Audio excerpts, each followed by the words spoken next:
शुभेंदु अधिकारी 4 दिन आगे जो कथाटा बोलेছিল जो हमारे साथ हम उनके साथ বাংলার ধারাবাহিক লাঞ্ছনা মঞ্চ তো আপনারা বারে বারেই দেখেছেন। এই নিয়ে বিশদে কালকে আমার হাউসে যা বলার বলবো, আমি আলাদা করে কিছু বলছি না, দলের তরফ থেকে যা বলার বলা হবে। এই বাজেট সম্পূর্ণ ব্যর্থ budget with zero guarantee zero warranty. আর বেঙ্গলের জন্য দাদা বাংলাকে তো বারবার বঞ্চিত করে রেখেছে, বাংলাকে বঞ্চিত, নিপীড়িত, লাঞ্ছিত, শোষিত করে রেখেছে বিজেপি। এ তো নতুন কিছু নয়। এই যে 12টা সাংসদ পাঠিয়েছে, আজকে কি নেট ফল শূন্য। शुभेंदु अधिकारी 4 दिन आगे जो कथाटा बोलेছিল जो हमारे साथ हम उनके साथ तो प्रमाण করে দিল যে নিজের সরকারকে বাঁচিয়ে রাখার জন্য বিহারকে আর অন্ধ্রপ্রদেশকে, অন্য রাজ্যকে দিক, আমাদের কোনো আপত্তি নেই, কিন্তু বাংলাকে বঞ্চিত করে রেখে নয়। যে বাংলা স্বাধীনতা সংগ্রাম থেকে শুরু করে নবজাগরণের আন্দোলনকে পথ দেখিয়েছিল, দিশা দেখিয়েছিল সমস্ত দেশকে, সেই বাংলাকে যারা বঞ্চিত করে রাখছে, বাংলার মানুষ আবার জবাব দেবে।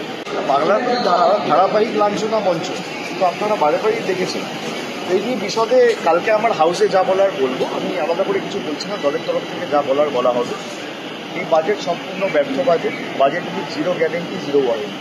আর বেঙ্গলের জন্য দাদা বাংলাকে তো বারবার বঞ্চিত করে রেখেছে, বাংলাকে বঞ্চিত, নিপীড়িত, লাঞ্ছিত, শোষিত করে রেখেছে বিজেপি। এ তো নতুন কিছু নয়। এই যে 12টা সাংসদ পাঠিয়েছে, আজকে কি নেট ফল শূন্য।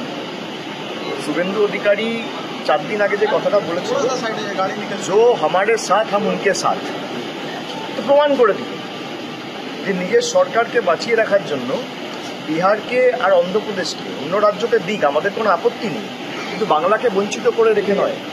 যে বাংলা স্বাধীনতা সংগ্রাম থেকে শুরু করে নবজাগরণের আন্দোলনকে পথ দেখিয়েছিল, দিশা দেখিয়েছিল সমস্ত দেশকে, সেই বাংলাকে যারা বঞ্চিত করে রাখছে, বাংলার মানুষ আবার জবাব দেবে।